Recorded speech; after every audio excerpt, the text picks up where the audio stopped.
In the pantheon of American muscle cars, few machines embody both rebellion and refinement quite like the 1969 Hurst/Olds 455.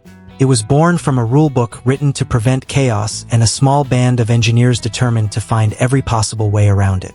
The story of this Oldsmobile is one of creativity under constraint, of corporate defiance polished into chrome and horsepower, and of a partnership between a proud automaker and a performance company whose name still echoes through car culture like the metallic click of a shifter gate snapping into gear. To truly appreciate the Hurst/Olds, one must understand not only its engineering but the mischievous spirit that made its creation possible in the first place. A spirit that thrived in Detroit's golden age of power. By the late 1960s, Detroit had become a battleground for cubic inches. Horsepower was the language of pride, and every division of General Motors wanted to speak it louder than the others. Chevrolet had its SS396 and the emerging 454, Pontiac had ignited the muscle revolution with the GTO, and Buick was quietly shocking people with its torque-rich GS400. Oldsmobile, the company long known for middle-class sophistication, suddenly found itself at a crossroads. It had the engineering might and the legacy, but what it needed was an image, a halo car that would make people see Olds not as the choice of their fathers, but as a force to be reckoned with on Woodward Avenue. The 442 was already respectable, but it needed something outrageous, something that could flex against the GTOs and Chevelles and make the neighbors' garage doors tremble when it fired up. That something came wearing gold stripes and carrying a 455 cubic inch heart. The 1969 Hurst/Olds was the product of a clever alliance between Oldsmobile and Hurst Performance Research, the company best known for building the shifters that muscle car enthusiasts worshipped. The collaboration wasn't just marketing, it was survival. A corporate edict from GM's upper management, born out of safety concerns and internal politics, dictated that no midsize A-body car could be equipped with an engine larger than 400 cubic inches. The rule was intended to keep performance in check, to prevent the divisions from one-upping each other into absurdity. But it was also vague, and in vagueness, creative minds find opportunity. Pontiac had already exploited a loophole by introducing the GTO as an option package, not a separate model, slipping past the ban with a grin. Oldsmobile, proud but patient, waited its turn to break the rules in its own, more calculated way. That opportunity came in 1968 when Hurst approached Oldsmobile with a plan. The idea was as brilliant as it was rebellious. Oldsmobile would build 442s on the regular assembly line, and then Hurst would take over, installing the larger 455 cubic inch V8s, adding unique trim and sending the cars back to dealers. Because the modifications were technically done by a third party, GM's rulebook couldn't touch them. The result was a factory car that wasn't officially factory, yet every bit as legitimate as anything wearing a bow tie or an arrowhead. Thus, the Hurst/Olds was born, not in a boardroom, but in the gray area between corporate decree and mechanical desire. The first run in 1968 was small, just 515 units, but it was a statement of intent. The 455 cubic inch rocket V8 ripped out 390 horsepower and a staggering 500 pound-feet of torque. Numbers that could send even seasoned drag racers into a mix of awe and disbelief. It was raw and loud, its torque curve shaped like a mountain and its personality closer to a thunderstorm than a car. But Oldsmobile wasn't finished. For 1969, the engineers and stylists at Lansing wanted to evolve the formula, to give the Hurst/Olds more personality, more visual drama, and just enough civility to make it feel like a true Oldsmobile again. What emerged from that effort was one of the most distinctive and powerful muscle cars ever built. At first glance, the 1969 Hurst/Olds was unmistakable. The cameo white body served as a clean canvas for the bold Firefrost Gold stripes that ran along its sides and over its deck lid. On the hood, a pair of twin force air scoops rose up like the nostrils of a charging bull, drawing in cold air and expelling intimidation. Those scoops weren't merely decoration. They were functional ram air intakes, sealing to the carburetor through a gasket plate that ensured only the densest, coolest air reached the hungry 455. The effect was visceral. The car looked ready to inhale the road itself. The rear deck spoiler, molded in fiberglass and painted gold, was another Hurst signature, balancing the visual aggression with a touch of showmanship. Every piece of the car said speed, but it also said style. That duality, power wrapped in polish, was what made the Hurst/Olds so uniquely Oldsmobile. Beneath the hood lay the heart of the matter, the Rocket 455. It was a torque monster, tuned for brute strength rather than peaky horsepower. Officially rated at 380 horses, it was widely accepted that the number was conservative, a corporate wink to insurance companies and GM accountants. In truth, the car's acceleration figures told a different story.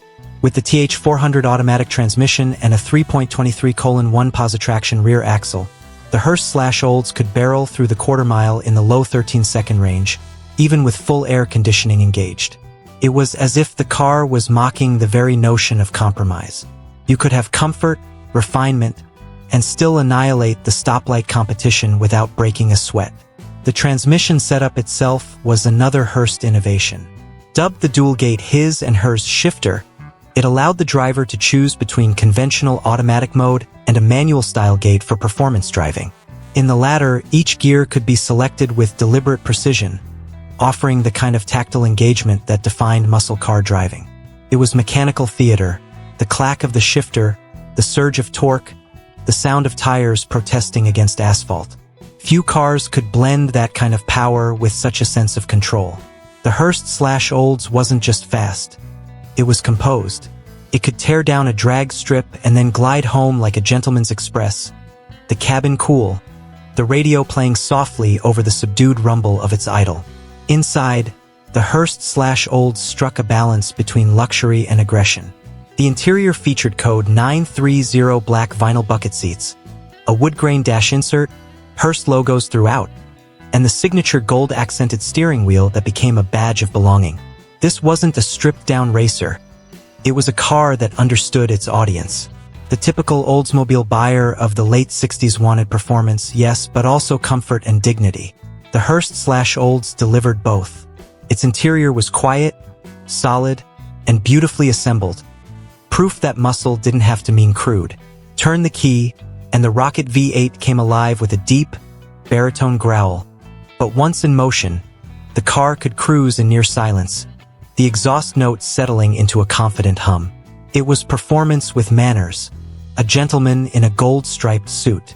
Production numbers for 1969 vary depending on the source. Some say 906 cars were built, others 914. What's certain is that it was rare then, and exponentially rarer now. Only a handful were convertibles, 2 officially and possibly a third built from a damaged demo. Of all those cars, fewer than 600 are believed to survive in the Hurst/Olds registry today. That makes any documented example a prized collectible, but when one appears with factory air conditioning, as only 173 did, it enters the realm of legends. These cars weren't just muscle machines. They were artifacts of defiance, time capsules from an era when engineers outsmarted executives to keep passion alive.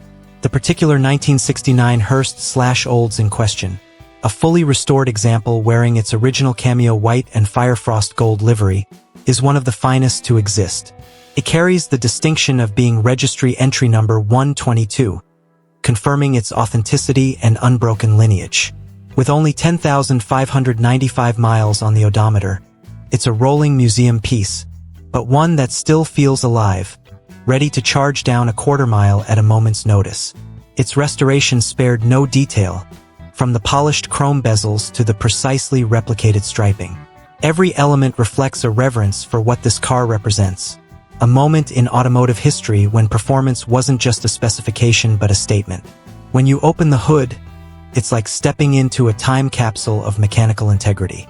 The 455 Rocket sits like an idol, its gold valve covers gleaming, its air cleaner sealed beneath that formidable ram air assembly. The underhood space is meticulous, the layout clean and functional, the mechanical artistry of an era before plastic covers and sound insulation muffled the symphony of engines. The sight alone evokes something visceral, the kind of reverence only car enthusiasts understand. You don't just look at a Hurst/Olds engine. You listen to it, smell it, feel the way its idle pulses through the ground beneath your feet. The story of this car's modern life adds another layer of intrigue. It sold in January 2022 at Mecum Kissimmee for $77,000. a respectable number that reflected both its rarity and condition. But time has a way of elevating icons, and as the market for classic American performance tightens around originality and documentation, cars like this become more than collectibles. They become cultural investments. Now, as it returns to the spotlight for Larry's Legacy 2025, Meekum's tribute auction, it's expected to attract even greater attention. After all, this isn't just another vintage muscle car. It's a symbol of ingenuity, of how rules can be rewritten with enough courage and craftsmanship. What makes the Hurst/Olds particularly fascinating is how it straddles two worlds. On one hand, it's a purebred muscle car, born of rebellion and horsepower. On the other, it's a product of Oldsmobile's engineering discipline, a car that refuses to sacrifice build quality or drivability for the sake of raw speed. That blend makes it uniquely enduring. While some muscle cars of the era feel crude today, the Hurst/Olds still feels composed, dignified, even a reminder that performance can coexist with precision.